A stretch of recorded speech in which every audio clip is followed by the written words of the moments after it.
just confirm that we're live.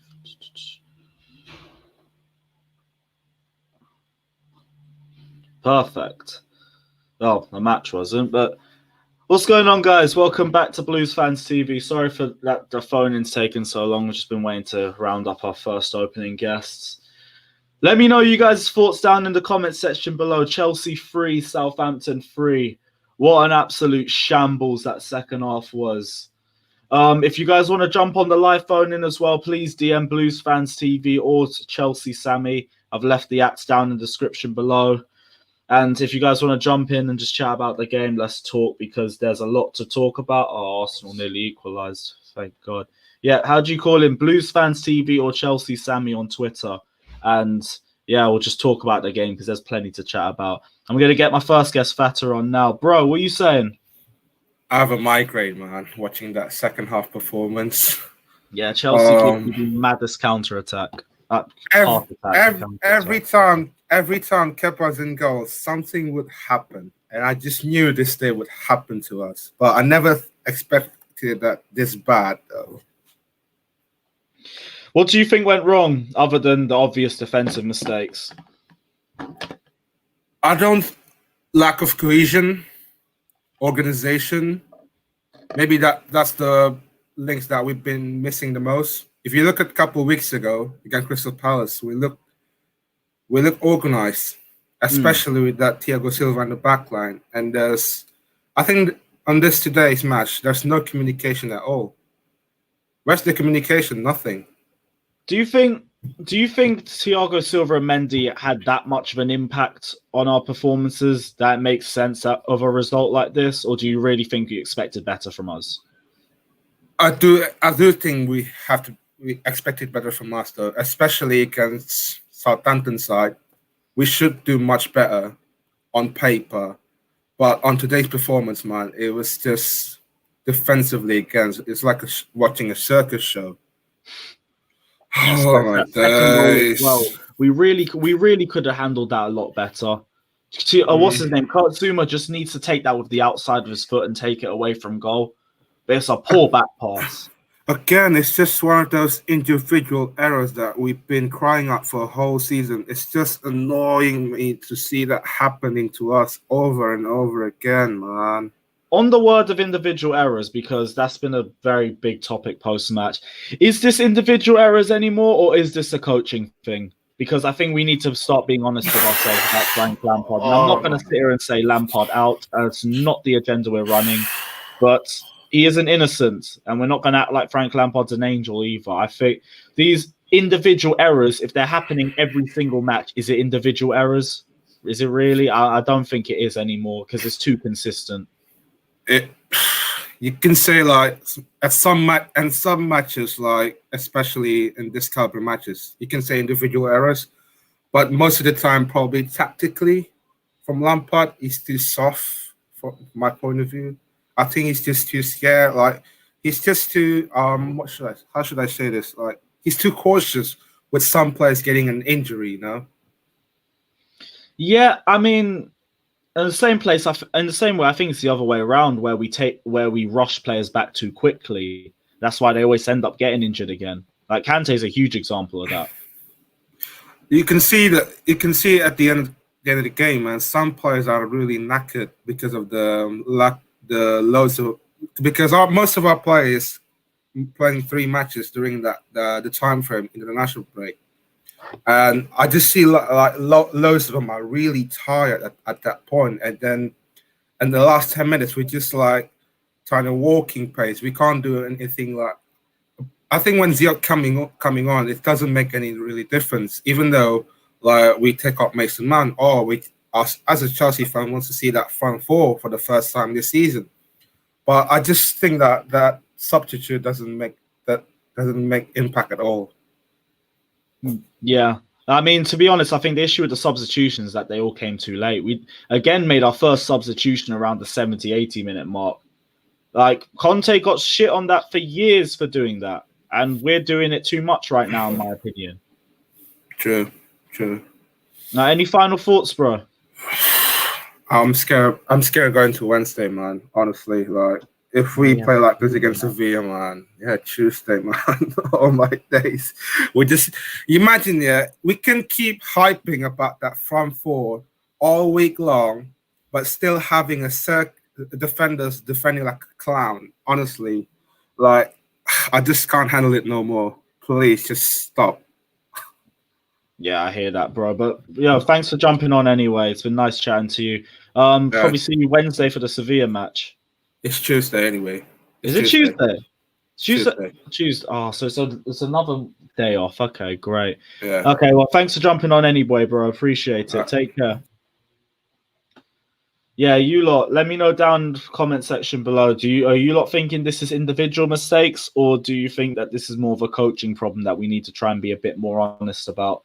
Let me know again, like I'll always say, at Blues Fans TV or at Chelsea Sammy if you guys want to join in the live phone in. We're going to get our next guest on. Laurenz, bro, what are you telling me?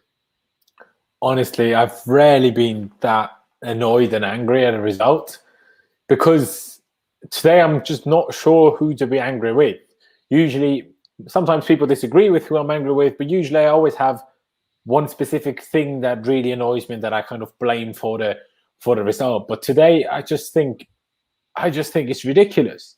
Like, in my opinion, a lot of people may disagree with that, but in my opinion, Kante had an absolute shocker in the first half. The man should have been sent off after 30 minutes, really. He had 3 book challenges that could have been bookings. Okay, you could argue if he gets booked, he maybe doesn't commit the others. Fair enough, so maybe he wouldn't be sent off anyway. But still, he was lucky in that sense. And then, in my opinion, he was just dead asleep after Havertz obviously lost the ball for the first goal. And if we go into half-time with 2-0, we probably win this game comfortably. And the same arguably goes for, well, maybe not, but if we don't concede the 2-2, that kind of gives Southampton even more hope and us even more makes us even more kind of nervous, that the fact that we conceded that. Even if 2 minutes later we made it 3-2, we were just all over the shop. But for the entire second half, I mean, it's ridiculous that Southampton do a bit of pressing, a 4-man press with the 2 strikers and the 2 wingers, and that's all it took to absolutely annihilate every sort of game plan that we had. We couldn't get past their press. All we did in the entire second half was pass between Chilwell and Aspie and Kepa. So we did a couple of touches for Kante and Jorginho in the middle. But at the end of the day, that's all that we did. And that's not just blaming Lampard, or as in you can't just blame Lampard for that. You can't even just blame the centre-backs or the defenders for that. Why was no one making runs deep so we can play a long ball? Why wasn't Werner making those runs? Why wasn't Pulisic making those runs? You know, if you are stuck at, and can't pass yourself out, someone make a run, play a long ball, at least. But then also we go back to Lampard. Everything's just screaming poor game management. It is, because, okay, we can see we can't beat the press. What can you do if you can't beat the press? You don't have Kovacic on the pitch. Maybe bring a striker on that can actually hold the ball, where we can go back to long balls. Because with Werner, we can't play long. Bring Giroud on. Even Tammy's improved, in my opinion, at hold-up play, but bring someone tall on, then you can play a long ball. But that doesn't excuse the goals. And I heard what you said to Fathur, and I do hear a lot of people saying that. Can you say it's individual errors that have nothing to do with the manager? No, you can't. Of course not. But there's a lot of things to play into these situations. Zuma, 9 times out of 10, he punts that ball out for a throw-in. And usually I'm annoyed at him for punting that ball out for a throw-in, because I'm like, come on, we could have just kept possession here. Then he messes the ball up. Shit happens. A lot of people mess the ball up, but he shouldn't. And then Kepa comes for it. And then all of the things that surround Kepa, with how scrutinized he gets, that's probably why he lets the ball through, because he's scared to tackle it, because he's scared to give a penalty away. Because if Adams just gets a tiny touch on the ball before Kepa does, then he brings him down and he gets a penalty. Obviously, in the end, the ball just rolls past him and he looks like an idiot. But if the guy puts his foot there and Kepa goes for it, it's a penalty, and then we scrutinize him arguably even more than we already do. So it's this whole build-up of everyone criticizing everyone.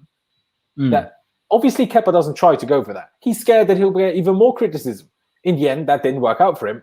For me, it looks even more muggy how he tries to run back then, goes for it with his foot rather than his hand. It just looks so clammy, all of it. I don't even understand how that ball stays in. And, we can think about the fact, why individual mistakes, but also why do these things happen against us? Look at that second goal. As much as the Zuma pass was dreadful, as much as Kepa, come on, just pick the ball up pretty much. How does that ball even stay in play? How does it then fall to wings for him to just smash it in? It's just getting so unlucky. But that doesn't take away that the Lampard, the manager Lampard is doing things wrong. The players are doing things wrong. But my biggest pet peeve today is, where are the balls of these players? First half against Spurs, incredible. First half today until the one goal, incredible. And then second half, we just non-existent. We can't beat a press. We can't string more than 2 passes together. The one good moment we had was when we scored the 3-2. Everything else was awful in the second half. But we need to change something about this. And everyone says, our squad is so huge. We have so many midfielders. Do we? We didn't have a single centre mid on the bench today. I know Kovacic just had a good 2 days, and that's probably why he wasn't in the squad. But that's why I was so confused at selling Barkley and loaning out Ruben. I'm like, are we sure about this? Like, really? We should give both away. Like, Kovacic isn't there, and out of nowhere, we don't have a centre mid. Yeah, okay, Mount is a centre mid, but played on the wing. And that is a problem. But we also only have 3 wingers, so we have to see Mount as partly a winger too. So people that say, oh, we have this huge squad. We have a huge squad at left back and a centre back and a goalie. Versatile players that can play in positions. Exactly. But I'm like, I'm sure Lampard, as much as I criticize him, at times, I'm sure he would have liked to bring on a different centre mid today when we couldn't beat the press, whether to change to a 4-3-3 or whether to just bring some new legs on. But it's just shambles. That's what I mean. Like, I've said so many different things now because I can't pinpoint what's the problem, why that went so wrong today, because the 2 Varane goals were so good. Those were such great goals. Like, very few people have scored better debut goals in the Premier League for any club. Like, those goals were amazing. The second one as well, just dinking it over the keeper's head. Incredible. Touching it, controlling it with his chest, lobbing the keeper, heading it in. Amazing, honestly. Amazing. And then Kai Havertz getting, opening his account in the Prem as well. Brilliant. All's going brilliant. And then you have the one time where someone falls asleep in the first half that ruins all sort of stability in this team. And people say, oh, we need leaders. Yes, we do. And that's why I think Thiago Silva not playing today played a big part, because I don't think we crumble as much in the second half if he's there. And that's why just the international break pisses me off so much. I'm like, why do Brazil have to play on Wednesday evening? Which, with time difference, is basically Thursday night. Obviously, he comes back completely jet-lagged and can't play. Surely this shouldn't even be a thing. The South American football body, like UEFA in Europe, they know that 90% of their players, their good players, play in Europe. Don't make them play on Wednesdays. Like, this is the same thing every time, where it used to be Willian or Oscar or whoever else, David Luiz, now Thiago Silva. They all come back and you can't play them. Isn't that stupid? It's the same as the African Cup of Nations being in January. Like, that isn't good for anybody. Yeah, we used to miss out on Drogba and Essien for a month. Exactly, like, it's ridiculous. And now, like, I'm pretty sure there's an African Cup of Nations this year, isn't there? So Mondi, no, I think it got cancelled. Maybe it got cancelled, but regardless, however long Mondi stays, then we don't have our first choice goalkeeper for a month. I mean, that's stupid. Oh my gosh! Just do you know what I mean? Like, whether that Kepa is still around, then whoever the backup is, it's annoying. Honestly, it's just. And I want to say one thing: as much as people say, "Oh, Mount is Lampard's son or whatever else," and he shouldn't play on the wing, I agree he shouldn't. But I think Sia should have come on for Pulisic and not Mount today, because Pulisic, why is he playing a full 90 pretty much? The guy, like, both of them didn't have much involvement in the game, to be fair. I completely agree. But once we got under that pressure from Southampton, Mount is better suited to trying to start the defend higher up the pitch to possibly help us release some of that pressure. And Pulisic was just tired. You could see that he hasn't played football for months. Why is he playing 87 minutes? This makes no sense to me. We know Mount doesn't get tired. We know that. So for the one time, I would have said, leave Mount on the pitch and take Pulisic off just to be safe. We want Pulisic to be able to play Sevilla and United as well. And we know how injury prone he is. The one time I would have said it would have made more sense to leave Mount on the pitch, he takes him off. I'm like, why? I don't understand. Honestly, it's frustrating. But also, why did Pulisic play right wing? I don't know what you think about that. Why? Yeah, Pulisic and Mount on opposite wings didn't make much sense. If anything, I thought it'd be the other way around. We usually play Mount on the right-hand side and Pulisic left, so it didn't make a lot of sense to me. Yeah. No, I sorry. What Tony just said in the comments here, by the way, we can't play the African Cup of Nations in July because of the climate. I completely understand that. I get it. And obviously, I see that that's a problem, but it doesn't change the fact that for us as Chelsea, it's also a problem if our first choice goalkeeper is gone for a month. And it's just a cause of consequence, isn't it? Exactly. And I assume it's also not good for the level of the African Cup of Nations because they have less of a build-up. How for the Euros and the World Cup, the teams usually come together for like 2-3 weeks to like prepare for the tournament. The African Cup of Nations usually don't have that, as far as I'm aware. So that's not great for them either. But someone said African Cup of Nations is in July. Well, fair enough then. But I don't know. I just think it's strange. I mean, I think it's probably because Werner likes to drift to the left. And if you have Mount on the left, he can come to the middle. Havertz pushes us into the striker role. And then you let Pulisic do his thing on the right. But we need to find some sort of solution that Pulisic doesn't need to play on the right all the time, because he's clearly better on the left.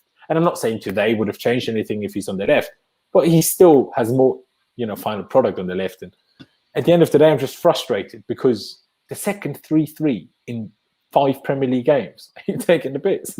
Like 2-3-3. And we didn't even have a good comeback for this, at least. Exactly.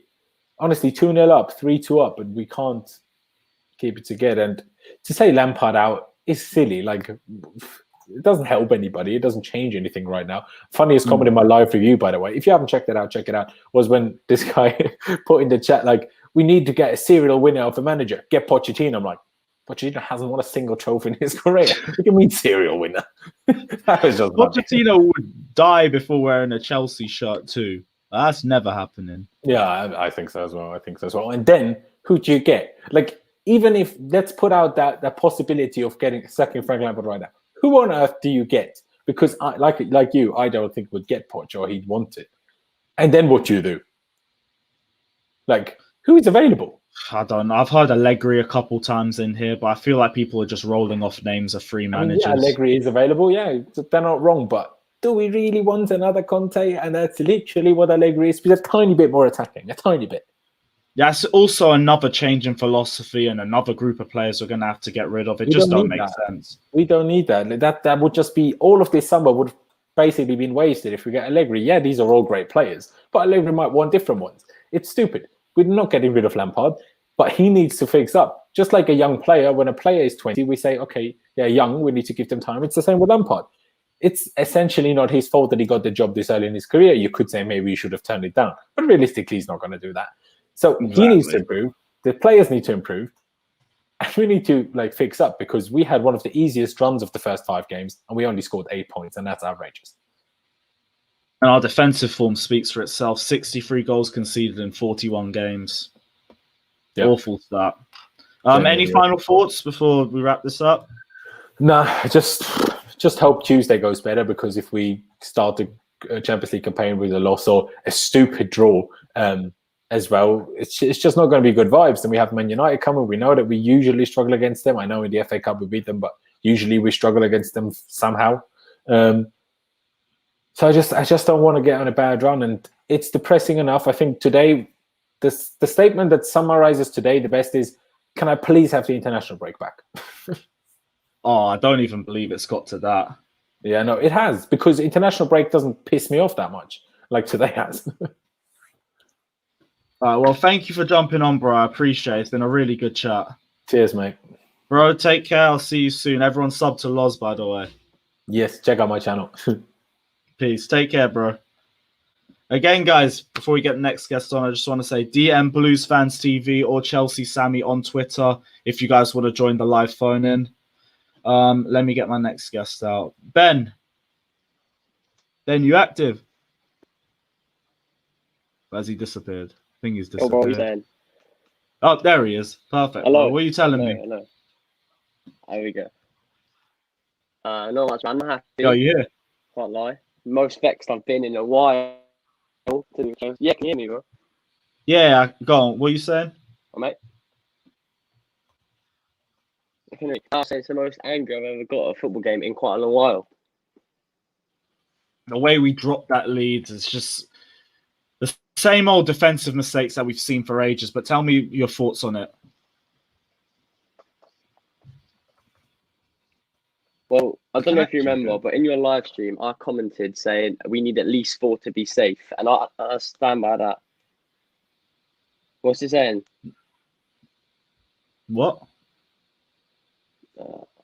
Can you hear me? Yeah. Bro. Give me 5 minutes. I'll jump you back on. It's just the connection's a bit iffy between the pair of us. Yeah, connection's faded. 1 sec. We'll get our next guest on. Bro, what are you saying? What's going on? How you doing?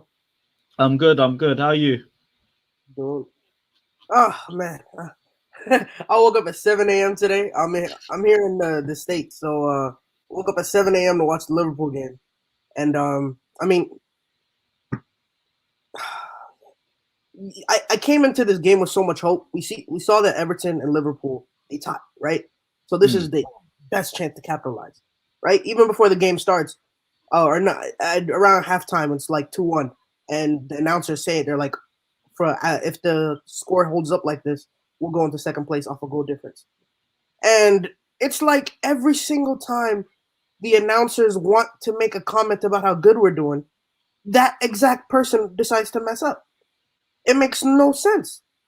It's like Kepa makes this one incredible save, and then literally the next second, Zuma decides to put him in a position that's just like, I just can't believe it. Like, it's just like, I remember what Laurenz said. I was watching the little video that he puts out right after the matches, and he was making some incredible points. He was talking about how it's just Zuma normally just kicks it out anyway for a throw-in. Like, why would he just kick it back to Kepa for no reason?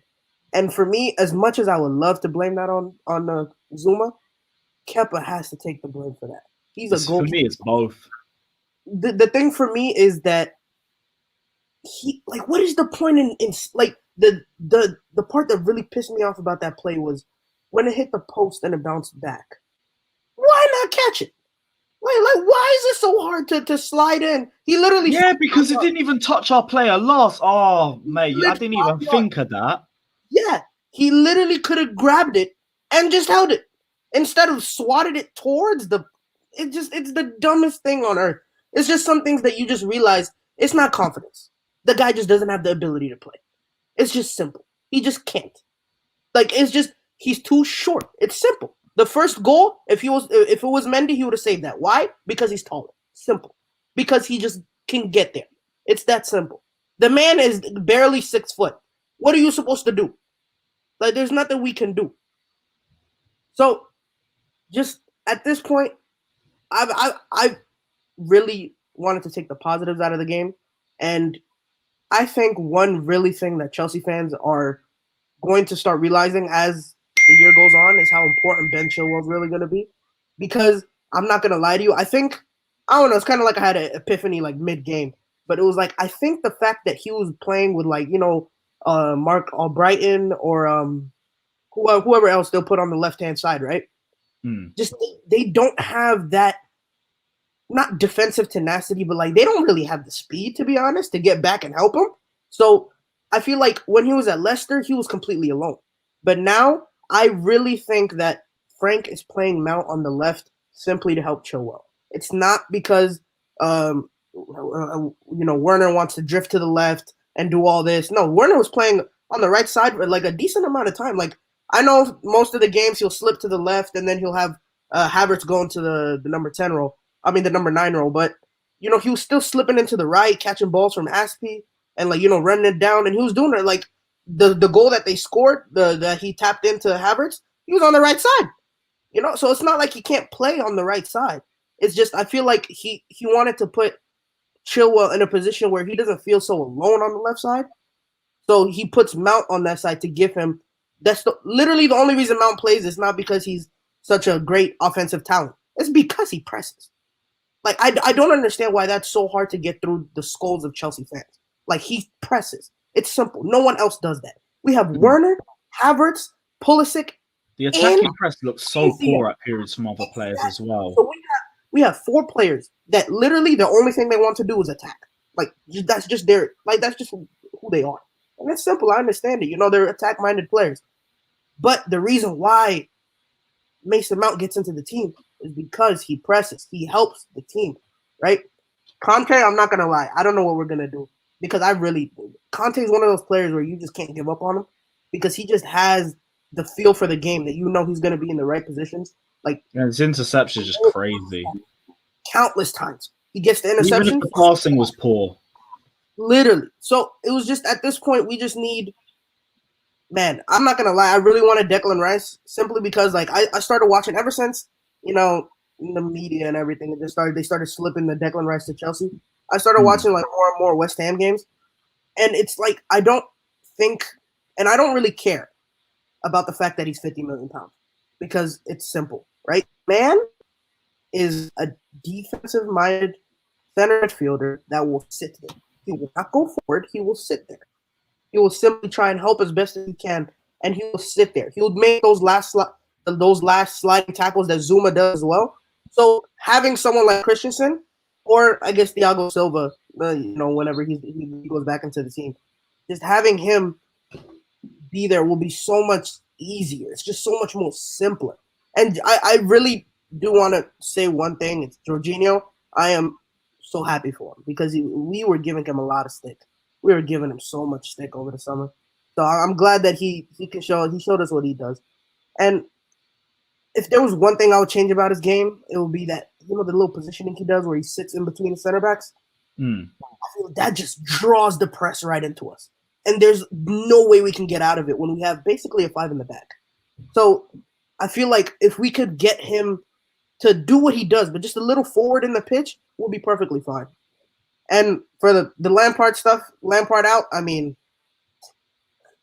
it's just jokes at this point. Like I can't understand why we would want him to leave. Like what does it? What do we gain from it? Like we literally will gain nothing if we fire him right now. It's just the dumbest thing. I get criticizing him, especially after a game like this. I understand it, but Lampard out? No, not yet. Definitely not yet. Criticism is most definitely deserved. But we saw last year that when he got criticized, he made the right decisions and he changed it. Right, the game against Arsenal, halftime, he made the changes. We went ahead and won the game. So I feel like once we get, I know it feels repetitive. Chelsea fans are just saying, "Oh, just wait till we get the team. Just wait till we get the team." But it's serious. Once we get the team, and he can finally start doing, because when we're going, let's say you're playing on FIFA, right? You have those 2 or 3 players that super subs that you will call, right? So I feel like once he really gets those. He'll finally start bringing in Cho, right? He'll bring in Callum, and he'll just be like, "Listen, all you got to do is just stay on the side and run. That's it. That's all you got to do." And so once he starts getting those different kind of players, they're just little assignments that'll help him, and that'll just help us just get, I feel like something that would. Oh man, it's just so sad to see. We had a lead and then we just lost it, and then another lead and then we lost it, and at this point, it's just. We just gotta hope that it was just better when we play Sevilla. What are your thoughts for Sevilla then? Do you go for the same sort of lineup or do you make some changes? You go for the same lineup. One thing that I really did like about the Southampton team was that they had these not defensive minded, their whole team is defensive minded, right? Sevilla is a little bit more different in the way that in the La Liga, the way they play is more with the fast passes compared to just sitting in the back, how we do in the Premier League. So I would say we were going to struggle trying to keep up with their we're going to struggle trying to keep up with their front. Because if Thiago Silva is going to play, and I'm guessing Zuma is going to play, I think we're going to need Reece James. We're going to need Chilwell. So I would not play Azpilicueta this game because I think he's going to be too slow. I think he'll slow down the whole game. And then, you know what? When we tried that Kova and Jorginho little matchup, I think it was it against West Brom or before that game? I think it was before that game. I think it was the game that we won. West Brom, Brighton, maybe. Brighton, it was Jorginho, Kante, and Kovacic. Yeah. So I would take out Kante. I'll take out Kante just for one game, just to see how it is. But it's the Champions League, so Frank will probably play him. And I do want Mason Mount there. I really don't care what anyone says. It's gotten to the point where if we end up taking Mason Mount out and we put Ziyech in there, right, you're going to see Ben Chilwell struggle. And you can quote me on this. If we leave him, if we put all 4 of our main attackers on there, Ben Chilwell will struggle, and we're going to concede. It's just how it is. All right, well, thanks for jumping on, bro. I appreciate you taking the time out. Probably see you on for the next phone-in. Yes, sir. All right, take care, bro. Peace. Let me see what you guys are saying in the comment section before I drop the next guest on. Yeah, Viper, I see you waiting there. No worries. Yeah, jump for it. Nah, Cho's gonna end up getting some minutes. Next guest. Yes, bro. What are you saying? What are you saying, bro? How are you? A bit better than I was an hour or two ago, but I'm still not that happy. But yeah, go on. What are you saying? Bro, listen to me. Let me give you some life advice, right? Just live with that at this point. You know, we don't really have a good keeper, even with Mendy. We know what we're gonna do every time we take onto the pitch. You know what's gonna happen either way. We're gonna do something mad. The game's always gonna be mad. I'm not mad. I'm actually not mad. I'm not mad at all that we blew a 2-0 lead.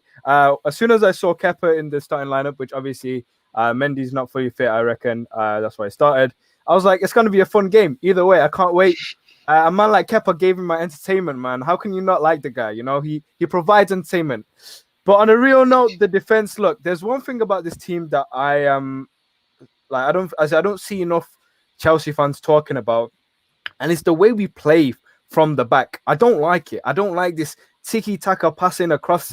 A few years ago, 4 or 5 seasons ago, playing it across the box was never a thing. You wouldn't do that. People don't like that style of play. But ever since we've continued, it seems like it's become a thing. Now, don't get me wrong. If you've got the right players in defense who can play football on the ground nicely, it's going to work. But when you have Christensen and Zuma's the type of defender you want for the last-ditch defending, strong guy, but this little passing around the back, he can't do that. That's why we concede so many goals, is because of those errors. And that ends up leaving them in positions like that first goal. It was just an open hole. They just went through and scored. But there was no positioning, and that's what happens. I don't like this play at the back. It's starting to really irritate me. But yeah, what can you do? It's when we don't come back from a 3-0 deficit, we give a 2-0 lead away. It's just Chelsea, innit? Yeah, and I was asking a question for a couple of people. I'll ask it for you as well. Is it individual mistakes, or is this a deeper problem with managerial tactics and the way we set ourselves up? It's tactics. 100% it's tactics. I'm not a Lampard out person, by the way. We have to... I know we're Chelsea fans and we're used to like jumping on the manager straight away when things aren't going right. But long-term process, just give the guy time. I'm sure... as much as it hurts to say, I'm sure through lessons and defeats and, you know, months of experience, he's a young manager. I think someone said it on the stream before, like a young player needs to develop, a young manager needs to develop. You have to get behind him. But you got to admit that it is a managerial thing. Some decisions that he makes cost us, and the play that we play, you know, going forward, we've got that idea. Look, the second half, let me give you an example. The second half, we were 2-1 up, sorry. We went 2-1 up at halftime. At that point, we should come out and really try go for that third and fourth, like to seal the game. We started sitting back and trying to get him on the counter. The third goal was a counter-attacking goal. Why did we sit back? Southampton have got a good attack. They know how to go forward. They know how to score goals. So you go about whose decision was that to start, you know, sit back and go counter-attacking football? Obviously to coaching. So yeah, it's definitely not like, I wouldn't blame it on any player, even Kepa. Like I said, whatever. We know what to expect with him. I'm never going to blame it on him. We should be scoring more goals with that attack. Yeah. The thing with I think the attack was let down by the defense, to be honest. Kai Havertz, the only really mistake he had was for the first goal. I think if you're going to talk to me about attackers, it was Pulisic and Mount for me. They'd never really got too involved in the match. I'd say that one was more Southampton, though, because the way they pressed on those far-hand sides, they just couldn't cope with it. 100%. No, I understand that as well. And Pulisic, again, a player who's come out from injury. We know how good he is. I think he had a similar start to last season. You know, when he first started playing, he's a bit slow and then started getting back into the games. Fair enough. I don't expect much from Pulisic or Ziyech as of like this game.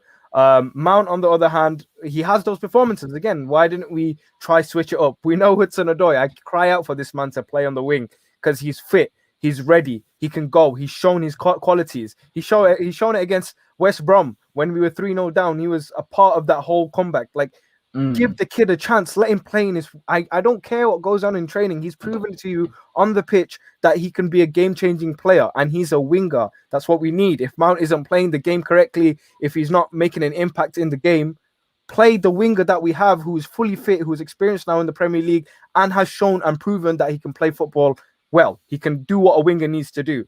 He's got good link-up play with Havertz. We saw that in the West Brom game. Play the kid. I don't get it.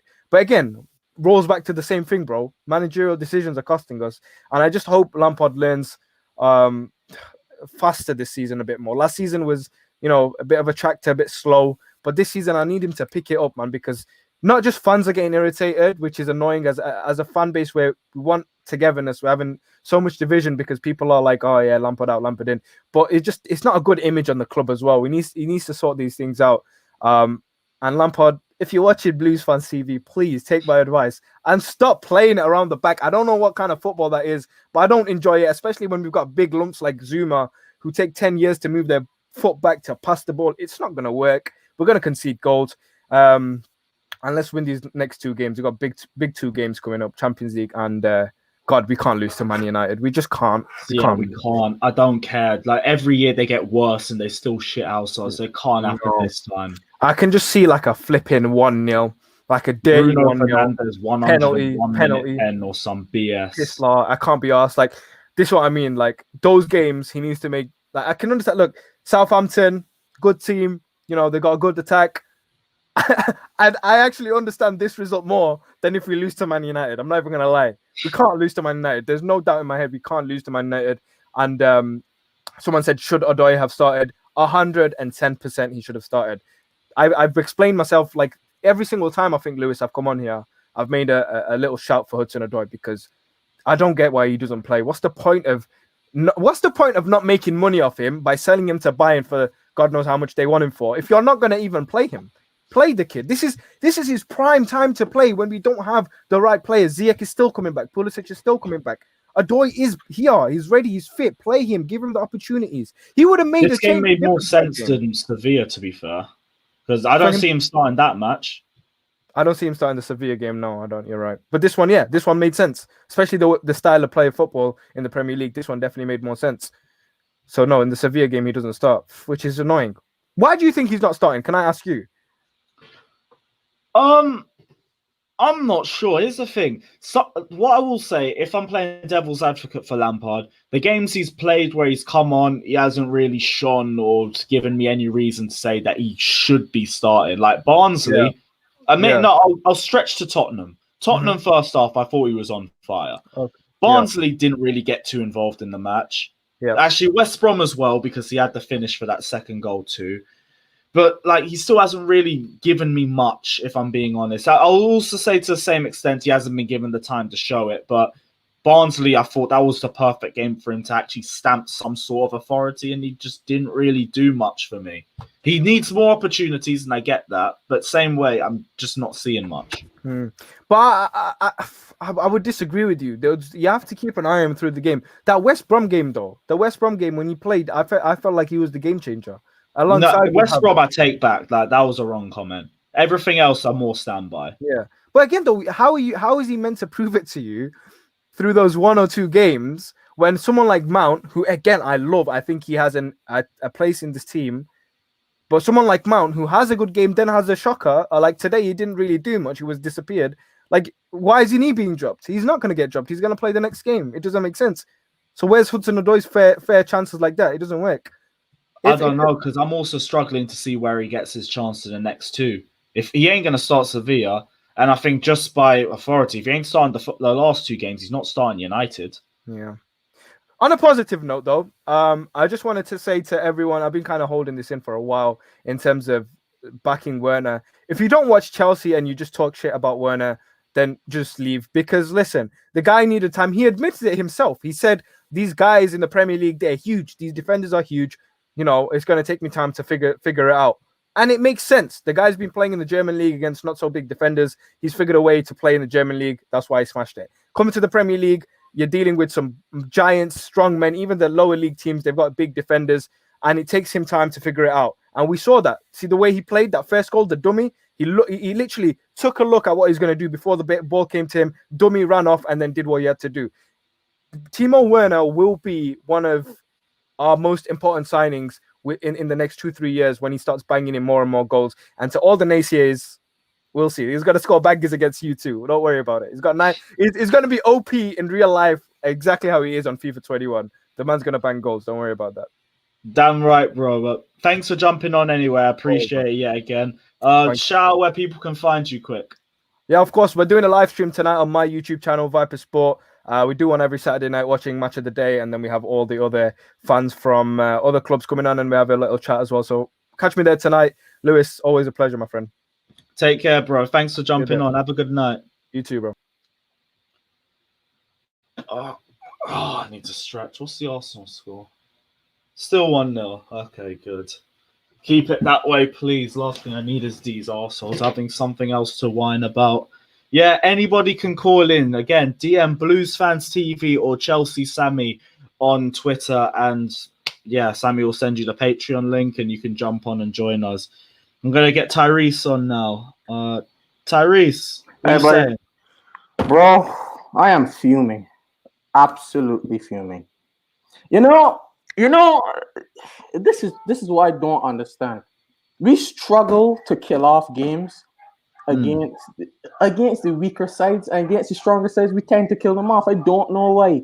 Now, I don't criticize Lampard hugely, but today you got to take some blame. Why was last season why were we last season pressing so hard? And now I've realized for the past 5 games we're not been pressing. We've not been pressing as hard as we used to do last season.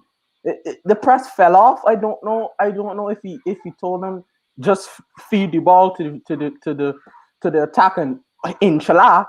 I don't know if it's that, but my God, like it's not good enough at all. It's not good enough. And one of my favorite players in world football is Kante, and I'm very sorry. The first half, he just looked lost. He wasn't doing nothing at all. Jorginho, I got to give him credit today. Today, I think it was great. And I really think in the later parts of the games, he realized that the defense wasn't really helping us out. So he dropped back between the two center halves, and he looked really composed there.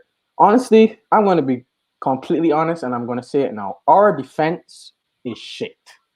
It's shit. Ben Chilwell, it is shit. It really is. It really, really is. One day, Zuma could play like Prime Maldini, and then the next game, it looks like Phil Jones. I don't know. Like one day, like he's so composed, so good at the back. Then the next game, he's just struggling. Oh my God! And don't let me get started on Christensen. I don't know what he was doing. Oh my God! By the way, I'll send you the link in about 5 minutes. I'm just getting the queue to die down a bit. Like my God, and Kepa. Like honestly, I think that we got to get rid of him in January. Loaning some keeper. We tried in the summer, but no one would take him. He's on 180k a week. I'm not surprised. Man, he gotta go. We gotta do something with him. Tear up his contract, something. He got to go. He isn't good enough. He isn't good enough. And look, I don't particularly blame him for the first goal that he made that error. I don't really particularly blame it, but it's just the approach to it. Why didn't he take up the ball? So much questions there. Like he got there before, was it Danny Ings? He could have taken it up. He could have, and the other thing, why was it cleared? Like, oh my God, there's just so much errors that we're struggling with. We're not killing off games. We're completely struggling. And honestly, I don't even know if I could say if Hudson-Odoi would have made much of a difference today, because I think the attack was great today either way. So I don't really think we were thinking, but we struggled to cope with the press. And I don't get why Lampard doesn't have Kante pressing. Like that's his strong suit. Why isn't he pressing? I've seen him in the World Cup playing for France. I've seen him underneath Kante pressing. Why is he not pressing? That's his strongest game. That's the strongest aspect of his game. He really needs to be pressing. Another good thing, this guy is brilliant. Mm-hmm. We gotta hold on to him. He's just, oh my God. He is arguably in the top 5 best center forwards in the Premier League without a doubt. He is brilliant. Like that dummy for the first goal, the second goal that he with a little dink over the center half, and then he scored. Oh my God. We gotta hold on to him. He's a great player. Hey, we're lucky we got him on a 3-year contract anyway. Yeah, because That's a 3 or 5 years. My bad. I don't know if I could have seen Tammy Abraham starting for us every game anymore. It was just getting annoying. Really and truly, I do think we need to buy another centre half in January. I'm sorry. We need one because if Thiago Silva is not playing, no one is stepping in, and other questions are starting. Other questions are like coming back up now, like why Rudiger isn't starting. But I understand why he's not starting. Let's face it, he's not good enough either. But Zuma poor today. Christensen lost today. Aspie was great today. Chilwell, another good game. The midfield should have pressed much more. I think Havertz was good today, but the only thing I have to deal with Actually, now. I will back this point. With Kante, I don't think the issue was his pressing. I think the issue was his passing. His Passing was atrocious today. Conte was Forward never. passing. What? Conte was never really the greatest passer. He's not like a Yeah, but Xabi that's Alonso. also where the game kept getting turned over, though. Mhm. Every time we kept losing possession because it was just a misplaced pass. Interceptions, fair play, all over the pitch. Yeah, But for me, the passing was just shocking. bro. Lampard got tactically outdone, honestly, and it's happening too frequent, and it's really starting to worry me because, really and truly, no, I was saying Liverpool are looking to win the Premier League, but I got a really good notification because Van Dijk is out for 7 to 8 months. That is the best news of the day for me. He's out for 8 months. 8 months. Mad. Okay, Yeah. that completely changes the title race. Yeah. Right. And I'm not even going to be early and just put Everton in there because let's face it, they're Everton. But really and truly, we can win the Premier League, but we got to stop making these mistakes. With that attack, we can be able to win the Premier League. With Thiago Silva at the back, I feel more comfortable. But I don't trust Christensen. I don't trust Zuma. I don't trust Rudiger. I just think we got to get rid of probably Rudiger and Christensen. If it's both of them, I'll be quite happy. Zuma could be good on days, but he needs to be more consistent. That's the thing. Because next game, Zuma has to start, in my opinion, because we've Luke de Jong in the air, and we know how good Zuma is in the air. He got to play. Because if we don't play Zuma next game, Luke de Jong will... Bro, I saw him play against Bayern Munich. I saw him play in the Europa League, bro. He will eat our center halves alive if Zuma doesn't play. I am so sorry. That guy is probably arguably the best player in the air for sure. His heading ability is something ridiculous. And really and truly, we really need to get that game right. Lampard. Only thing I really criticize about the game today was our lack of pressing. We let Southampton control that entire second half, and I'm just so angry. I was so much angry earlier today. I got up at 7 a.m. in the morning, and then come to watch this. It's not good, man. Really and truly, we got to get our. I can imagine the struggle. Yeah, bro. Because, my God, like I don't get why are these silly mistakes causing us so many games, individual errors every single game. What was Zuma thinking for that second goal? What was he thinking?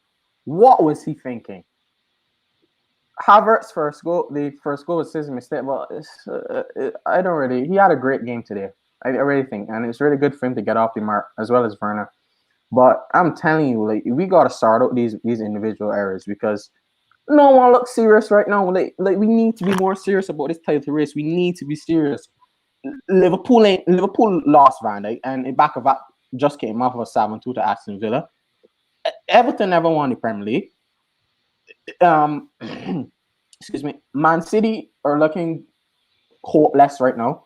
We need to take this seriously. And we had the perfect opportunity to go into second today. And now I have to hear Gooner fans here in Barbados getting in my ears, but we're in the Premier. They're a plague, aren't they? They're everywhere. Oh my God. Like a virus. I hate Arsenal more than Tottenham, you know. I'm sorry. It's Hey, join the club, bro. Like I freely admit it. Like Spurs are scum, but I'll take them any day of the week over that red shite. Oh my God, Arsenal, they haven't won anything major in 16 years, and they have so much chat. They're playing bloody Thursday nights for God's sake. They're not good enough. They just accept it. I don't really care if a Spurs fan gives me chat. They haven't won anything since 2008, and they ain't winning anything anytime soon. Hopefully Jose can work out something, but I'm sorry. We need to get our A game on. We really, really need to take this seriously and need to stop making these errors. I understand why Silva didn't start today because let's face it, he's 36 years old and he played 2 games for Brazil on the back stretch, and this wasn't a game for him. He probably would have been lost today as well. Zuma, not good enough today. Christensen, not good enough either. Chilwell, I think his performances are actually really underrated. I think he's a really great left back. Aspi was brilliant today. He was good defensively and moving forward. And really I think a part of Aspi's game that's underrated is his pressing. That guy's pressing is really good. It's really, really good. I noticed it in some glimpses of the game. We really just need to sort out that midfield. Do you think Kovacic should have started could have played today? Or? I don't know if it's quarantine or something. I'm not sure. Any final thoughts before we wrap this one up? I just gotta get through a few more guests. Yeah, that's no problem. Really and truly, I just want us to start back pressing. We're not doing it right now. Let's be realistic. We're not pressing. We're not. Realistically, we're not pressing. I don't know if that's going to be a change in the midfield, but whatever we have to do, we have to fix it fast and hopefully just aim to win the Prem or something this season. No excuses for Lampard. I'm going to be harsh on him this season, but he got to start getting some things right. I don't think Adoy probably would have changed much today, but we were great today moving forward. But my God, that defense is shit. We got to sort that out. All right. Well, thanks for coming on, bro. I appreciate it. All right, later, bro. Take care, bro. All right. Just gonna get Josh on quickly. Yo, bro, what are you saying? Yeah, I'm good. How are you? I'm good. What are your thoughts on the game? I thought the first 30 minutes was the best we played all season. And then I thought after that, it just went pear-shaped. I thought the final 15 minutes of the half, I thought we just lost composure in midfield. Havertz was very, very sloppy after the final 15 minutes of the half, and the team collapsed. And then, obviously, Southampton, fair play to them, they took advantage of it and they scored. And then coming into the second half, we were dreadful again. We didn't start well. They pressed us up the pitch. We looked scared. They got the equaliser. We were very fortunate again to get the third goal. And then, obviously, it was kind of a well-deserved goal, really. I really wasn't happy with Zuma and Kepa for the second goal. I've no idea what Zuma was doing. And Kepa, I mean, it's typical Kepa, isn't it? And then it just gets worse when you see the TL just going mental. Yeah, I haven't even looked at Twitter yet. I don't know if I want to. But I already see my mentions are popping off, and I know it's going to be Gooners and Spurs fans. I'm not interested. But, yeah, I mean, do you think this is a managerial issue? Do you think this is more individual mistakes? This is a question I'm pushing off to a lot of people. Yeah, very much individual mistakes. You can tell that in the team. I think, in my opinion, anyone who is Lampard out after 5 games or so, I think they're a bit plastic, to be honest. Like, back the manager, back the club, back the players. At the end of the day, like, this problem at Chelsea is we've had so many managers and the fans have never backed them. Like, Conte, everyone was on his back, which was fair enough after selling Costa. Sarri, everyone was on his back all the time. Lampard, people are on his back. Like, come on, you can see what's happening here. It's the same problem. The fans don't help themselves. Like, there's only going to be more pressure on the players, the club. And obviously at Chelsea, we are used to winning things, getting results. But I do think that it's a bit harsh, I think. I mean, if you think about it, people want Lampard out, but Werner, Havertz, Ziyech, Mendy, Thiago Silva, Chilwell as well, they've all joined to play under Frank Lampard. So to want him out after 5 games is a bit stupid, I think. I struggle to tell whether these Lampard out fans, the comment section, are even Chelsea fans, or if they're just rival fans trying to take the mick. I don't take it too seriously right now. I will say the argument is like slightly warming up, but there's still nowhere near enough reason to be Lampard out right now. But there are things that need to improve. Number one, the defensive organisation. This stat that's just popped up: 63 goals in 43 Premier League games under Frank Lampard.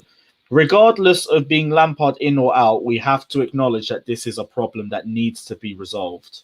100%, 100%. I mean, this stat is awful. I mean, it's one of the worst I think you will ever see at Chelsea, especially. It's definitely a Lampard problem, I think, defensively as well. I mean, I know he hasn't been able to buy, like, Zuma's not really his defender, Christensen isn't. Tomori, you could arguably say, obviously, from the academy. But, yeah, I mean, there's definitely work to be done on the training ground. That's when you have to question the manager, I mean, and Jody Morris and the rest of the staff.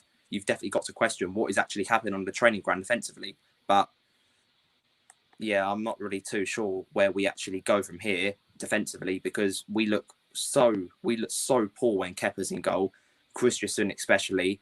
Even Azpilicueta I didn't think was great today. Not that I put any blame on him. I mean, he's Mr. Chelsea, isn't he? But you just didn't really see as much from him.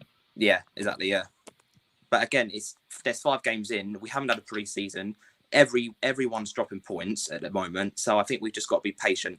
Ziyech, for example, when he come on, he looked sloppy, but he hasn't played since February, or March, or whenever lockdown was. So you've got to give these players time. Like Pulisic's first start since July, August. So I think I was watching the game with my dad today, and we both sort of agreed after 10, 12 games, let's say, then we will start seeing, I reckon, more consistent results. What are you feeling for our next league game then, Manchester United? You know what? I'm going into it like every Chelsea fan, hoping Mendy's going to be back. Not that I think he will be back, but definitely don't want to see Kepa in goal. I think United are very poor as well at the moment. Like, they haven't started exactly well, so they can't brag about anything. Like, we can definitely get at them. I would like to see Pulisic, Ziyech, Havertz, Werner all start together. I don't think United would be able to handle that. And I think against a team like United, because we cannot defend and they can't really, I think we've literally just got to go at them. At the end of the day, we've literally just got to like play it like a very open game, because we can't defend at the end of the day. We might as well go for it. All right, calm, bro. Any final thoughts? I would like to see a lot of people just stop saying Lampard out all the time, because I think there was a bit of plastic people who say it, and like, I know the comment section will probably just have a go at me for saying this, but like, just grow up. No, comment section can't say anything. If you drop something, you gotta take it as well. Exactly, yeah. All right, well, thanks for jumping on, bro. Probably catch you next game if you're on it as well. Yeah, we'll do. Yeah, take care. Yeah. All right, take care, bro. Have a good day. Cheers. You too, bye. All right, we've got a couple more guests, and then we're gonna wrap this up. Next gen, this is your 5-second warning.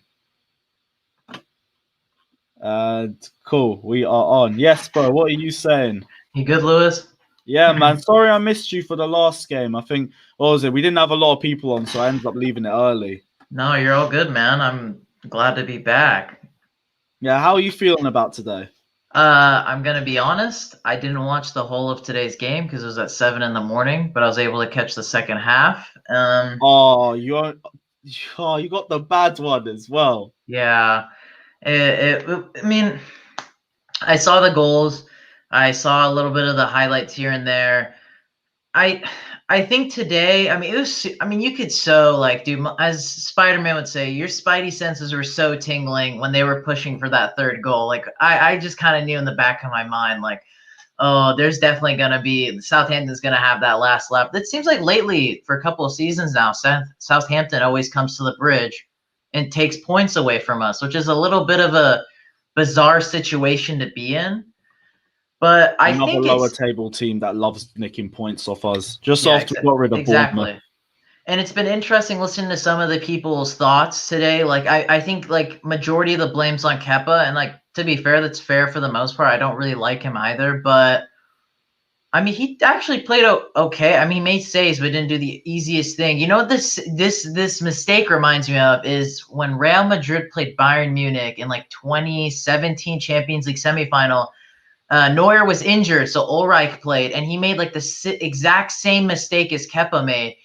But what was interesting to me about it is there's so many mistakes leading up to the goal. And things I wouldn't even blame Kepa for messing up on the kick, because sometimes positioning as a keeper is difficult, is when he comes back, he tries to slide tackle the ball and said he could use his hands at that point. Exactly. So I was like, okay, see, now that's where, that's where I get a little bit confused on him on that. But all in all, I'm getting annoyed. People are saying, you know, we should have killed off the game. We should have killed off the game. We scored 3 goals. That's killing off the game. But you can't be conceding 3 goals. I mean, yes, then again, Kai Havertz late on had that wide open header on a corner, could have made it 4-2, wouldn't have been as nervy, but we killed off the game. It's not an offensive issue. It's a defensive issue, clearly. And it's not even, you got to start questioning. I understand we're being very lenient and patient, and we cannot, and I'm not saying to sack Frank Lampard one bit, but this is a common theme within this team. Season by season, we're doing the same things. This stretch of games is reminding me of last season when we were up 2-0 against Sheffield. We blew it because the subs weren't on point. You shouldn't be bringing on Ziyech when we're up 3-2 because he did not look fit. It's not in regards to match fitness. He looks still hurt, and it looks like it was a forceful sub to bring him on to make all the fans happy. Oh, Ziyech is playing and all that. But it seems like his knee was still bugging him. He didn't look 100%, and that was not the right sub to make. And that reminds me of when we played against Sheffield last season, when he brings on Billy Gilmore. We're only up 2-1. When that game, you could sense that there's probably going to be a second goal. And then we had that bad stretch of games. Then we played Valencia in the Champions League. And I have a feeling that might happen again, man. I have such a bad feeling that's going to happen again, where we're going to start being lousy. And I think it's a little bit players' mentality and coaching. I mean, this is a theme that's been going on for years now. This isn't just, and poor Maurizio Sarri and poor Antonio Conte, because they aren't Chelsea legends, so they're going to get more slander, and there's going to be more patience with Frank. But people got to look in the mirror. Frank's got to start producing a bit.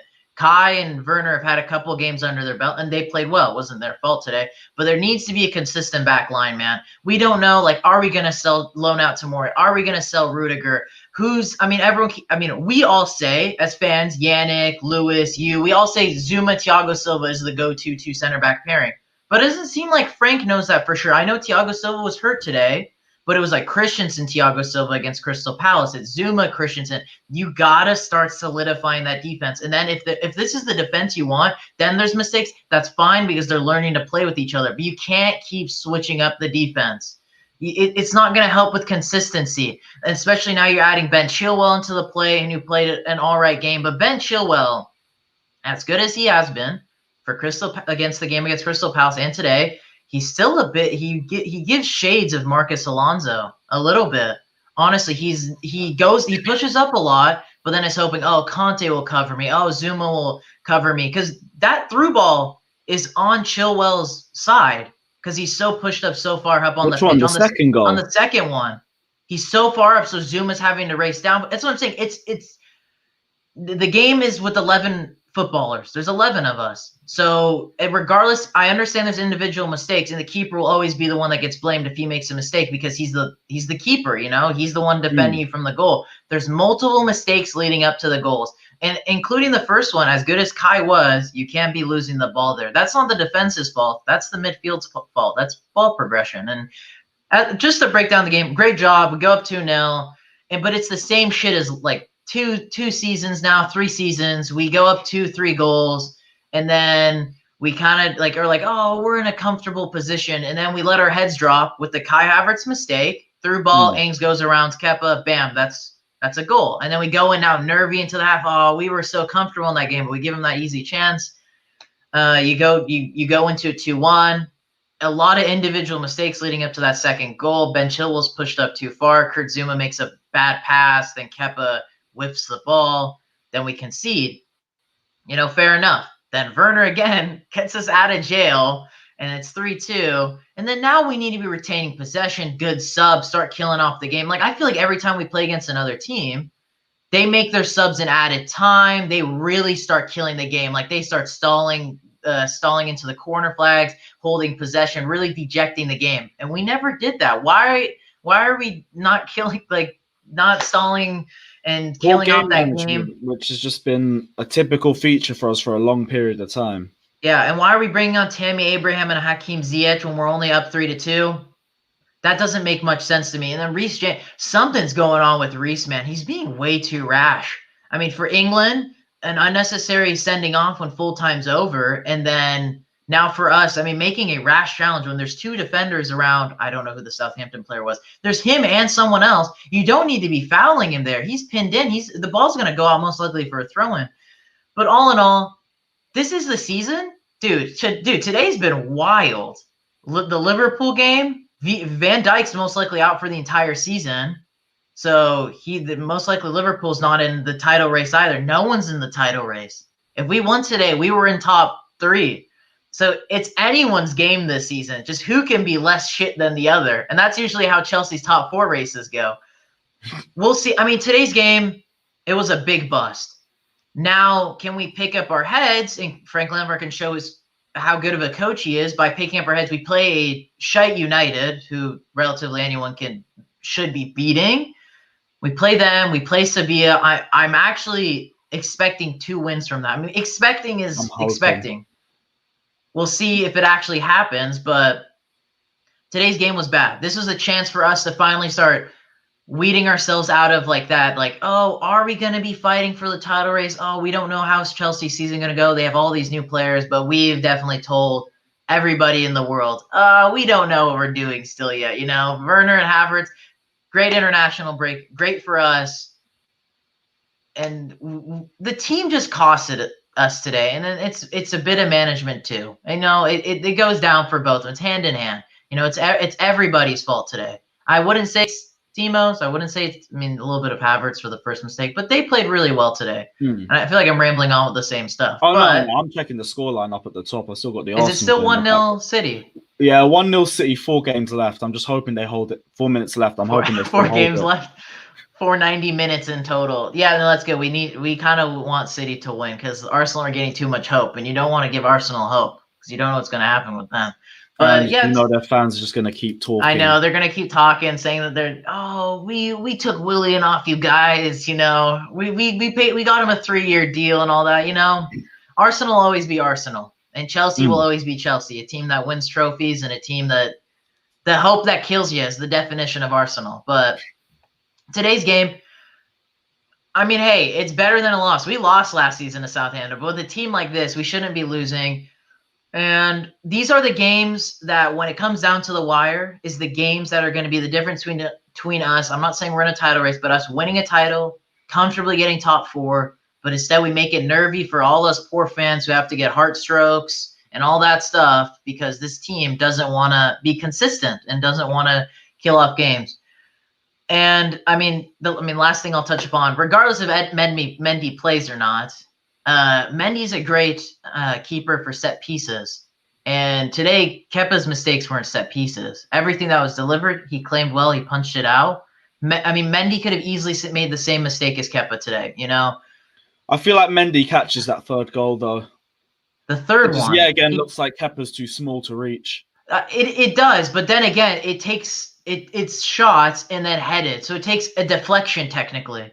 So to react to all those X variables, you don't know what could have happened. Because, you know, if it was just Walcott's shot that went in, yes, Kepa should be reading 100%. I didn't even realize Vestergaard headed that ball. It's a redirection, so it could have changed it changes the whole thing in itself. But yeah, I understand, yes, the reach does make, you're not entirely wrong. It's just that it's thrown up in the air, but I'm tired of us. We all know Kepa's not number 1, so let's stop scapegoating him at this point. He's done, like, his time at the club's done. So why we keep scapegoating him? I don't know. There's 3 goals that are let in. 3. If it was like the Brighton game where we conceded 1 and it was clearly Kepa's fault, then sure, we can criticize him a lot more. But today there's 3 goals let in. Like, come on, that's like something's going wrong within the team and the management. As I said, bad subs. Poor Callum Hudson-Odoi. Man, I don't know what that guy's got to do. He's got to break Mason Mount's legs in training just to get into this team. Like, the guy should have been playing. Mason Mount looks so drained, and it's not Mount's fault, but because clearly Southgate sees something in him, and same with Frank, because he has great work ethic, but he's clearly burnt out, man. You could see it when he played for England. You could see it when he plays for Chelsea. He looks so burnt out. Poor guy looks so dead in the water right now. He needs to start rotating, especially with Champions League games coming, then soon to be FA Cup games. We'll see. We play Sevilla on Tuesday. Hopefully we see a nice rotated squad. Hopefully we don't keep forcing players back like Ziyech. He did not look fit today one bit. And that's not in regards to match fitness. He just doesn't look healthy. This international break for certain players, kind of hurt us a little bit because Ziyech I don't understand why he had to go to Morocco. Luckily, we forced him to come back. He only was allowed to play up to 30 minutes for one of their friendlies. Luckily, we brought him back, but he doesn't look fit. So that should have been Callum Hudson-Odoi, if anything, coming on, or just someone more defensive and switching out Werner or Havertz because they weren't going to track back. And that's not their job, to be fair. They don't need to be tracking back. But just to wrap it up, today's game, it's drop points. Another three-goal thriller by Chelsea with the classic three sponsor. But things need to be cleaned up. It's everyone to blame here. It's not just Kepa's fault. It's not just Zuma's fault. It's not just Frank's fault. It's everybody's fault from top to bottom. It's a team effort. It's a team game. This is a consistent issue that's been going on within the club for seasons with Maurizio Sarri, with Frank in his first season. Now Frank's got it, dude. He has a season under his belt. He got the signings he wanted. He's got to start putting things together and start distilling. Dude, the defense is almost no different from last season. How has it not gone a smidge better? It's the exact same. It's the same stuff that keeps happening from last season. It feels like it's regressed. That's why I'd say more of a it actually maybe has gone worse. Yeah. I don't disagree with you. I feel like it has gone a bit worse. And there needs to be Frank's got to look at himself in the mirror and be like, he's an offensive-minded player. He's a smart guy. Like, I understand he bought all these offensive players. We don't need to – I'm not necessarily even saying buy defenders. We need to have stability, man. There just needs to be some consistency within this defense. Consistency is key. That's when – because, like, for Liverpool's biggest issue was like, oh, who does Van Dijk pair with to play good defensively? And so then they start playing Joe Gomez, and then now they start building that chemistry together. For the longest time, Liverpool's biggest issue was they had a great defensive line, but who Van Dijk paired with was always kind of that issue. It was like Lovren, Matip. They always had mistakes in them. But now, once they play Joe Gomez, yes, he made some mistakes early on when he started playing for Liverpool. They start playing more and more together. They all become very comfortable to each defender's habits. We haven't done that, man. We bring in Thiago Silva. We don't know what's happening with Tamor. I don't understand how the fuck Rudiger's still in this team, man. I don't understand. That one's just mind-boggling. He played absolutely. I watched your guys' video about the international break. He played atrociously for Germany. Was arguably easily should have been sent off, which I don't understand how he didn't get sent off. These things need to be fixed, man. Like this is offense is set in stone, Frank. But you need to decide. You need to start adding some consistency defensively because 3 goals that kills off a game. But then you conceding 3. We don't need to be having these back and forth cagey affairs with Southampton. If it's against like Man City, sure, that's a great team. So that's just my opinions on today's game. Well, bro, as always, thanks for jumping on. Shout out your podcast again, people. Next Gen Pods. Yeah, make sure to go follow us. Next Gen Pod. We're actually doing a Premier League jersey giveaway. If any of you want to enter, it's on our Instagram page. So more than welcome to go check it out. But yeah, Next Generation Football on all podcasting platforms on YouTube. Next Generation Football Podcast, and then Next Gen Pod on Insta and Twitter. So make sure. Go follow us there. But of course, guys, subscribe to Blues Fans TV. If you want the best, they're the guys. Blues Fans, Yannick's channel, these 2 guys, the best Chelsea channels out there. They got the best info. Great, different, diverse opinions from Lewis, Lawrence, Sophie, Sammy, all great people. They all have different opinions, and it's great to hear different thoughts and how the lineup should be, how things should go. So definitely Blues Fans TV. It's the place to be. All right. Well, thanks for jumping on, bro. I'll catch you for the next game. Yeah, catch you for the next one, Lewis. Good talking to you, man.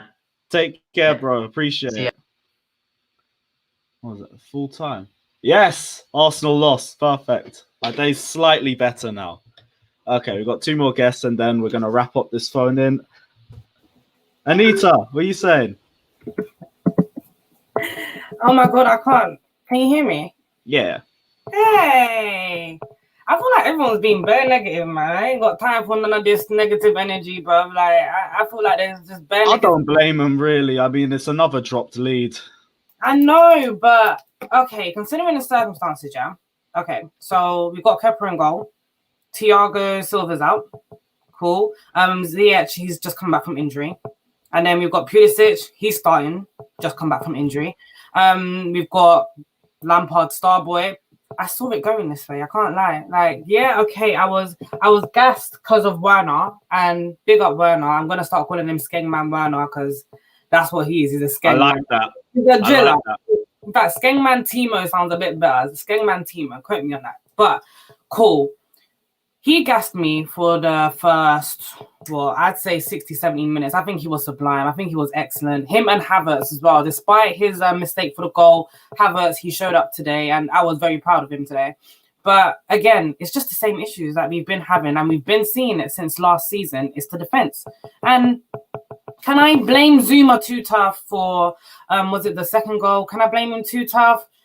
Yeah, I can, but I can also equally blame Kepa. Now, the guy before here was just saying, oh, yeah, we can't really blame Kepa too much, blah, blah, blah, blah. I can, because at the end of the day, Kepa, he's an awful goalkeeper. I personally think if Kepa was as confident as he was when he first joined Chelsea, he would have gone in for the challenge and he would have got the ball. There was so much. Did it go through his leg or what? I don't even know how he didn't challenge for the ball. It didn't make any sense. In my opinion, it didn't make any sense because at the end of the day, there was so much space in behind him, in front of him as well. He had so much time to get to the ball. He could have got the ball. Personally speaking, he could have got the ball. And his recovery was absolute arse, as per usual. Again, I just expected it from him. And it's just unfortunate because, yeah, I think we were owed the 3 points today. But when our defense is looking like that, I can't really complain. I mean, we've got Kepa and goal. I can't complain yet again.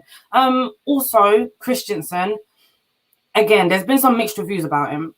I am personally not a Christensen fan. I don't think he's good enough for Chelsea. And I really regret that Frank Lampard chooses to start him over Tomori every single time. It doesn't make sense to me. I think Tomori and Zuma, we saw it last season as well at the beginning. They would have made a better partnership than Zuma and Christensen, in my opinion anyway. I know a lot of Chelsea fans, there's a lot of mixed reviews on Christensen, so I'm not even going to touch on that too tough because everyone has valid points on Christensen or Tomori, so that's that. With Chilwell, someone was comparing him to Alonso. Excuse me? Excuse I saw the way your face switched in the little screen as well. Yeah, because I was just minding my business. I'm watching an Arsenal match. Then I hear Chilwell and Alonso in the same sentence. I'm like, whoa, baby, no. Chilwell is a breath of fresh air. And I'm not even just talking about football-wise. I'm talking off the pitch as well. He's a breath of fresh air. Like you see the Instagram post, the Twitter post, the banter with him, Ziyech and what's his name, Werner and Havertz. Like the banter is so cute. It's nice and sweet. Remember, football goes beyond the pitch as well. Please stop comparing Chilwell to Alonso. Going forward, Chilwell's a lot better. And coming back, he's a lot better. Yes, he needed Kante to cover him quite a few times, fair enough. But when you look at Alonso he gives up half the time on the turn. Fam, we've seen Alonso get dusted on the turn. We've seen it happen. Please give Chilwell a break. I was personally an advocate for Chilwell coming to Chelsea. I think his impact today was there. It was prominent. And we should stop giving him a hard time and let's focus on the real problem, which is Kepa. I think today, unlucky. It was a tactical disaster class from Lampard, if I'm being honest with you. He should have made earlier changes and he should have made better changes at that. I don't think, again, bringing on Ziyech at this time was particularly smart, in my opinion. Yes, okay, he needs the minutes. He's come back from injury. He needs to start, but we're only 3-2 up and we're looking very shaky regardless. So it was a big mistake bringing Ziyech on at that time. Bringing on Tammy Abraham as well.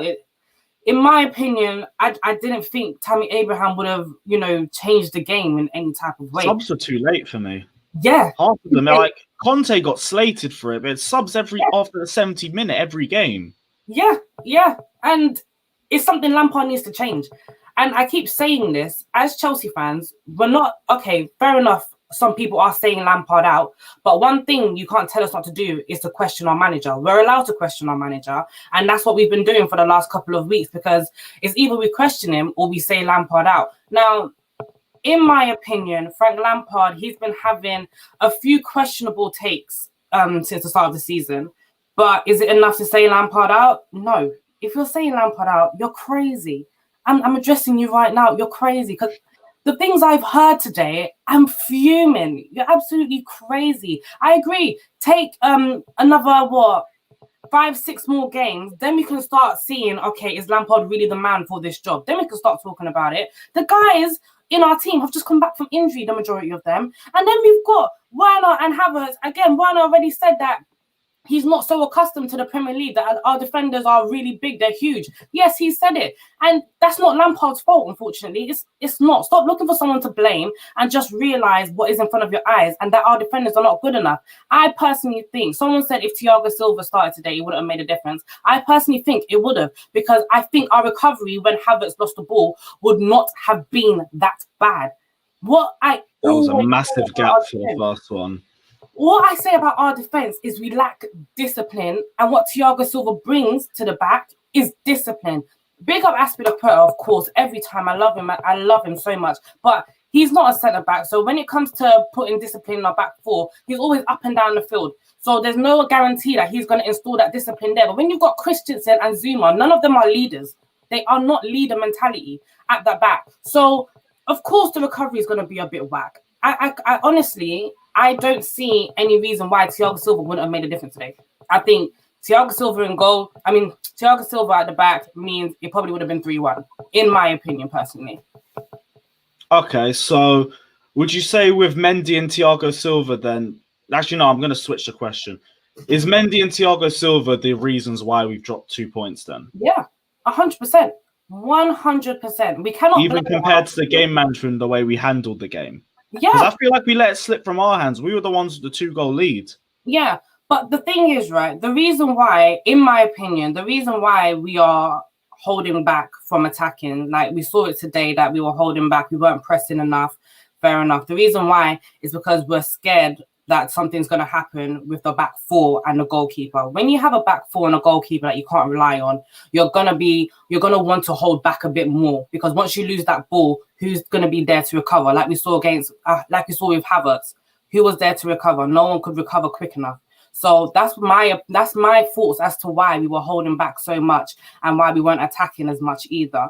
But if we have Thiago Silva there and Mendy in goal, there's a lot more reassurance. When it comes to football, it's a lot more than tactics. It's all about using your brain as well. At the end of the day, mentally speaking, Kepa's not there. Mentally speaking, Christensen's also not there. We don't have leaders at the back. We don't have a reliable goalkeeper. We're not going to be pressing as high up as we normally would on a normal day. In my opinion, I think those two would have been the game changers, because going forward, nothing was wrong. The only thing I would pinpoint is that maybe Callum should have started ahead of Mount. Maybe Mount and Pulisic should have switched sides. Okay, fair. But either way, there was really nothing wrong with us going forward. I think we were very clinical, and I think Werner, Skengman, Timo was amazing up front as well. So yeah, I that's me personally. I think Thiago Silva and Mendy, they make the difference. Okay, so with that in mind then, Manchester United, we can look at Sevilla as well. Next 2 games, do you see any rotation? Do you see the same sort of lineup? Because Sevilla is going to be a hardest match anyway. We can talk about Manchester United all we want, but we need to clear this Ole duck, because if he gets another win over Frank Lampard, I'm finished. Same, Lewis. You feel it as well? I'm tired of it now. Don't worry. We've got Man United, man. I genuinely feel like we've got Man United. I don't mean to digress the conversation, but have you seen their lineup today? I laughed out loudly. It's Mata, Rashford, and James up front. Ole, wait, is Maguire starting? Oh my god, I didn't even check that. I checked the midfield. Let me double check, because if Maguire's starting, he is starting. McTominay and Fred as their back. Oh, bruv, this team's a joke. Maguire and Lindelof, are you taking the absolute piss? Like, if he hasn't changed the thing. Come on. We got it in the bag with Man United. Like, come on, man. I've said it so many times the last year and a half. Like, I'm getting burned. It's like the Kepa agenda. I don't want to do it anymore. I really don't. Wait, is Mendy out for how many weeks? Is he not going to be back next week? As far as I heard, it was just this match that he was probably going to be out for. Did you hear longer than this week? No, I thought he was going to be back for this match personally, but if it's not anything longer, I think Man United will be a breeze. The only concern I have is Sevilla. They're a bad boy team, and again, like I'm not too sure of his name, but he said it on here as well. He was like how Sevilla, they play very quick passes, and once they get in behind our defense, like it's almost certainly going to be a goal. So I hope there's some sort of rotation. I do hope that Reece James does play. I hope that Thiago Silva is, he's better, and then he starts that match as well. And I hope Mendy is better too to start that match also. If Mendy is not better to start the match, please start Willie. I'm begging you. At this point, I'm begging you. I can't have Butterfingers Kepa in goal again. I can't do it, unfortunately. Bro, I'm calling for Czech to come out of retirement. I don't even care about Willie at this point. He could do number 2. We should have registered him. We should have known. Guy's doing ice hockey in his spare time. I mean, what's the real difference other than a bigger goal? literally, like I'm calling for him to come back for the Sevilla match if the other two are not fit enough for it. But yeah, I do see us still. Maybe I think we'll be closer than I think, but I think we will definitely beat Sevilla personally. And I think Man United 100% 3 points easy, in my opinion. All right, perfect. Any other final thoughts you want to add? Yeah, stop saying Lampard out. Please stop. I'm not gonna call you a fake Chelsea fan. I'm not gonna do that. I'm not about that life. I'm not gonna call anyone a fake fan. But stop saying Lampard out, please. This ain't Sarri. This ain't Conte. Yes, bad luck to them for not being Chelsea legends. Whatever. I don't care. Lampard's my legend. Let's give him some time. Let's come together as a fan base for once, because we're very spoiled with managers. Let's come together for once and back our legend. He's not just a manager, he is our legend, and that's just how it is. You can't differentiate the two. Please stop saying Lampard out. It's too reactionary. It's too early. Please stop. Sorry. I couldn't have said it better myself, honestly. Where can people find you, by the way? Oh, you can find me on Instagram, on Twitter, @flown_, and you can find me on Gold Diggers Podcast and Gold Diggers UK on YouTube and Instagram and Twitter. Yeah, guys, check out the Gold Diggers Podcast. You man are shining differently, by the way. I'm seeing the way you lot are moving. So big up, congratulations. And as always, great to chat to you, and we'll see you next match. Thanks, Lewis. Bye. Take care. Right, perfect to chat as well. We have one more guest, and then we're going to wrap up this phone. And I know it's been a long one, so guys, thanks to all you guys who have been watching us. Nippon, what are you saying, bro? I'm doing fine. Sorry if this shirt hurts you a bit. I just had to buy it. What are you doing? No, if Liverpool were the champions again, basically every time someone wins the Champions League, I'm just gonna buy their shirt. Basically. Don't tell me you have a Liverpool shirt. Don't tell me you have a Liverpool shirt. I do not. Unless it's another Premier League team. Okay, cool. And breathe. Cool. Right. Talk to me about the game, bro. Bro, I can't say I'm fuming, because I was chatting to a Liverpool fan earlier on, and I told him it was going to be a draw. I literally told him that. Okay, go on. But on the plus side, Timo Werner and Kai Havertz. Amazing performance both 10 out of 10 performances, in my opinion. Okay. Yeah. Anything else you want to add, bro? Of course. Yeah, I was watching the Man City match while waiting to be admitted. Oh yeah. We were waiting for that. I've been watching this on the side as well. You've probably seen more of it than I have. Oh my God. The majority of them, I just want to... And seriously, why do you not bring on Callum Hudson-Odoi? If you don't... Look, I hope you're listening to me, Lampard. Either let him play or let him leave. One or the other. I'd rather go for the former, bro. I'll be real. Because... Yeah, because... Yeah, we're not telling him to buy it. Even though I feel like you want to with that shirt. Huh? I feel like you want to with that shirt because you got the Bayern shirt on right now.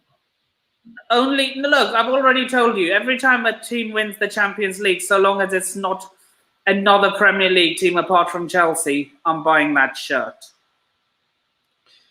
Yeah, I feel like that one's just for you, bro. I can't lie. I can't be seen in the buying shirt, I'll take it especially off. for the last few months. Not on camera, please, not on camera. Right. Thank you. I'm sorry. Here we Yeah, go. that's cool. That works. I hope you don't take. I hope this isn't the last time you allow me to call in, though. Nah, I doubt it. We'll leave that up to Sammy. He can make the decision. But I think you'll be fine. What do you think went wrong for us today? Talk to me about that. What do you think went? Here, I'll just get my Captain America suit. Yeah, you know what? That works. Cool. Yes, Charlie. Yo, if you want a link, let me know. We'll get one more person on. I like my Captain America suit. I like dressing up as well. All right, cool. Talk to us about the game. The game. Oh my god. You know, just like you, I think he would have saved that, Mendy. Exactly. Mendy would have saved. I echo the same thing. I don't know if it was the Undertaker or Theo Walcott who scored the last equalizer. Undertaker. Yannick Vestergaard. Oh, Vestergaard. Yeah, to be honest, they're probably the same height, if we're being real about it. Yeah, but last time I checked, the Undertaker's Danish. Sorry, the last time I checked, the Undertaker's not Danish. Yeah, that's what I was thinking. I also thought you weren't a Southampton player, but yeah. But yeah, I don't know who it was, Walcott or the Undertaker. I think it was Vestergaard with the last touch. I think. Yeah, it was Vestergaard with the last touch. But yeah. I mean, it would have been more painful to see what's his name, Walcott score it, because oh my god, if it wasn't toxic enough already, Arsenal fans would have had me. Oh my god, You know, I know so many of you Chelsea fans hate Tottenham. Tottenham don't even make my top 5 teams that I hate. They're like second or third from me, but go on. What's yours? Arsenal, right up there. They take gold in terms of the fact that I hate them. Arsenal, Man United. Wait, who's Fulham, first again? Arsenal, Fulham, Man United. Let's see who else. Queen's Park Rangers. Fair shout. And Celtic. Fair play. I mean, you have a lot of match-going fans. I'll agree with you on that one. Because a lot of Rangers fans also support Chelsea and vice versa. Yeah. Because a lot. For why. So yeah, my favorite team in Scotland is actually Rangers, partly because of Billy Gilmore. Yeah. Yeah. Because he was a Rangers player too. Yeah. Yes. So yeah, I'm now part of your Patreon squad. Yeah, and if you guys want to still join in on the live phone in, DM Blues Fans TV or DM Chelsea Sammy, or in fact DM me and I'll send you a link. Oh, we've got 5 minutes before I wrap up this live stream. So yeah, I really hope Lampard switches up for Sevilla. Otherwise, oh my god, Luke De Jong. Yeah, what are your thoughts on Sevilla actually? Oh god, honestly, if Kepa starts, I do not see us winning. I either see a draw like today. Exactly, I hear that, bro. I hear that. Or a loss. I mean, like, if Mendy isn't fit, start. What does he call him? The angry rant man. Start the Argentine Oh, what's the name of that actor? A lot of people. John. Yeah, start Willie Caballero. I don't care, but just do not start that mouse in goal. Mm. And plus, I honestly think Caballero is better than Kepa. Bro, I think you can join 99.99% of the comment section in agreeing with you that what's his name? Anyone's better than Kepa. I'm gonna go through random names in the comment section. Jacob, you're better than Kepa. Look, TV, you're better than Kepa. AM Wavy, you're better than Kepa. Anyone else want to join in? You can be better than Kepa too. Look, I played as a goalkeeper for my primary school football team, and I think I could do a better job than him. Look, all you have to do is catch the freaking ball. That's all you have to do. It's not rocket science, is it? Yeah, any final thoughts before we wrap this one up? Because I gotta get my next guest on as well. Please, for the love of God, Ole needs to be stopped. Ole, everyone's stopping Ole right now. If Man United get a win, put it this way. A Man United win, for me, is more painful than a Tottenham win.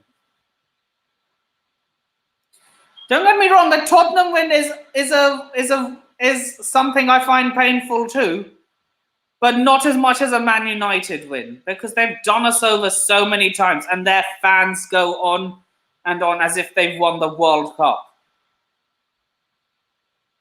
All right, calm. Where can people find you, bro? If you want to shout out your channel or your thing.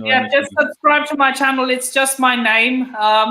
Give it a subscribe so that you never miss a new video. Also follow Blues Fans TV for more content. For more Chelsea-related content. My Instagram, I have two.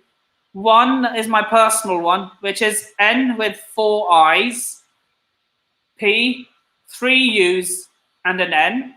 And my football-related Instagram is 1905 Updates, where I post stuff not just Chelsea-related, but Premier League and Champions League related as well. Like basically all football related. Perfect.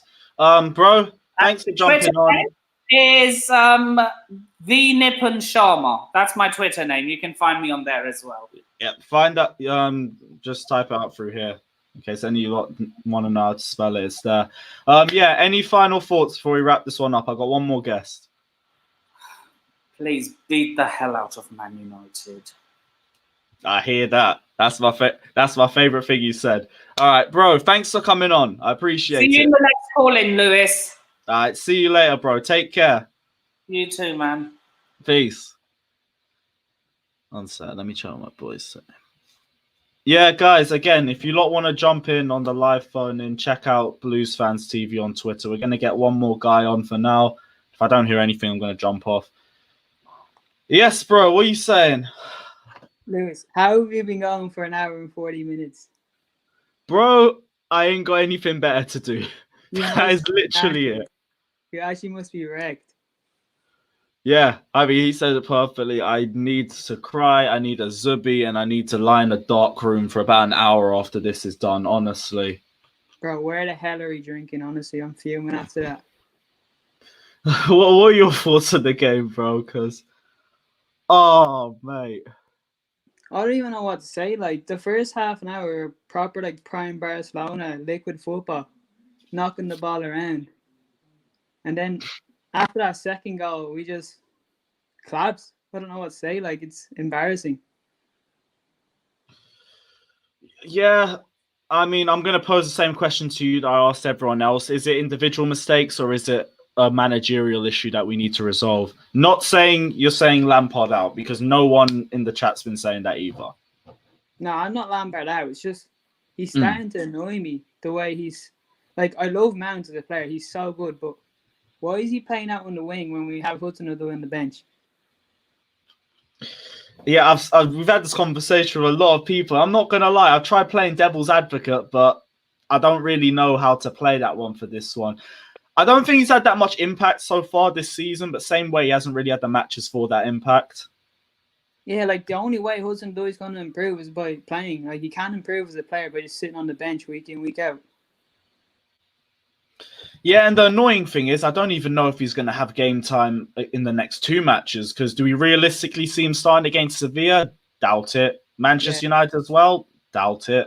I'm just saying, but hopefully with Ziyech back, hopefully like Mans will get dropped and Pulisic will actually go back onto the left where he's best and Ziyech on the right. Hopefully we'll see Ziyech as well was another one. I think Anita said it perfectly. He looked like he was injured coming on. Was it Anita or Cheyenne? I think they both echoed the same thing. There was a lot of issues with this game. You talk about game management, you talk about the way we prepared for this match or the way we continue to deal with situations. Individual errors as well. It's a factor, but I'm not calling it a deciding factor anymore because we've been doing it for so long. that second goal. Oh my God. I just laughed when that went in. It was so comical, man. Like, you see Zuma's pass and Kepa misses the ball and then he goes and slides straight into the post and missed the ball completely. Like, oh, it was a shambles.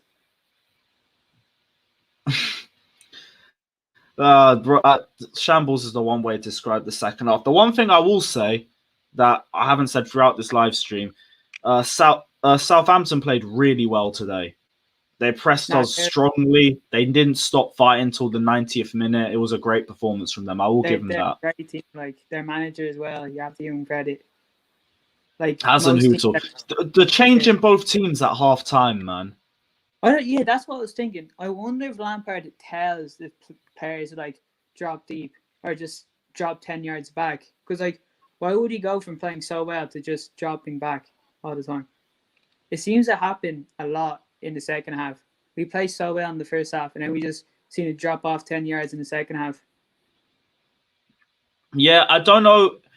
I thought we were maybe going to try to conserve energy and try and hold on to possession. I thought that was the way we were trying to play at the start of the second half, because at 2-0, you can play that sort of game if you play it smart and you keep your head switched on for long periods. And we didn't.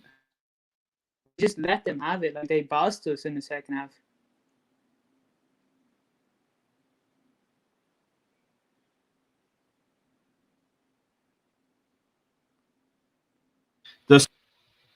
Are we back? What was that? That was weird. I don't know. I'm back here. I can hear you now. Yeah, sorry. I don't know what happened. Both our screens just disappeared.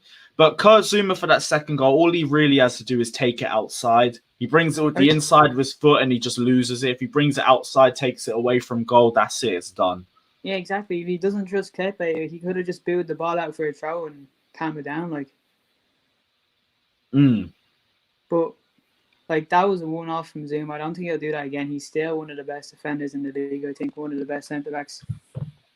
He is, but there's been errors in him. I mean, I like his recovery challenges. I like his long balls. I think especially last season, he was the best centre-back we had by a country mile. Yeah. But it was the best of a bad bunch. I mean, Kurt Zouma, I feel like if you keep him on the ball for too long, there is an error in him. If you try to press him, he loses his head a little bit. I'm not saying he's a poor defender. Compared to some of the defenders we have, he's great. But I think we need to try and level our expectations a bit more. I say once when you saw against Palace, Silva can calm him down really well. So that's probably where Silva was missed the most. Like against Palace, those two were really good. Like did Palace even get a shot that game? I don't even know, but but I'd also say that's because Roy Hodgson was playing anti-football for 90 minutes. Yeah, he's learning from Sean Dyche. Any final thoughts, bro, before we wrap this up? Because I'm not gonna lie, I am drained. Yeah, you deserve a break after this. Not much. I just want to beat United. All my friends will be after me if we lose. Can't be having that. If we lose to United again, I hear that, man. I can't be bothered for it. And I want to see Mark Obridge going to a meltdown. I'll pay to watch that. Definitely, and I want to see it for a Timo Werner hat-trick as well. Keep the goals rolling as well, because we let him down severely today. We've waited so long for him to wake up. He wakes up and our defence falls asleep. And those 2 goals, that first one, that dummy, he sent that defender back to Southampton with that. He didn't know where he went after. And the composure as well to beat the other 3 men in front of him as well. Yeah, the way he takes it into his right foot, that's what we were all waiting for, and we finally got to see it. So good. Yeah, but again, thanks for coming on, bro. I appreciate it. Where can people find you if you want to shout out any socials or anything? Well, my Twitter is just CFC_Andy9, just with the 9 at the end. All right, perfect. Thank you for jumping on, bro. I appreciate it. I'll probably see you around next game as well, so take care, man. Bye. Safe. Guys, this is the end of the phone, and it has been a long one. This time I need a dark room, a sleep, and a nice little couple grams to myself. Let me know your thoughts down in the comment section below. Again, if you want to join in on future phone-ins, DM Blues Fans TV or Chelsea Sammy. And we will see you guys very, very soon. I am drained. Peace.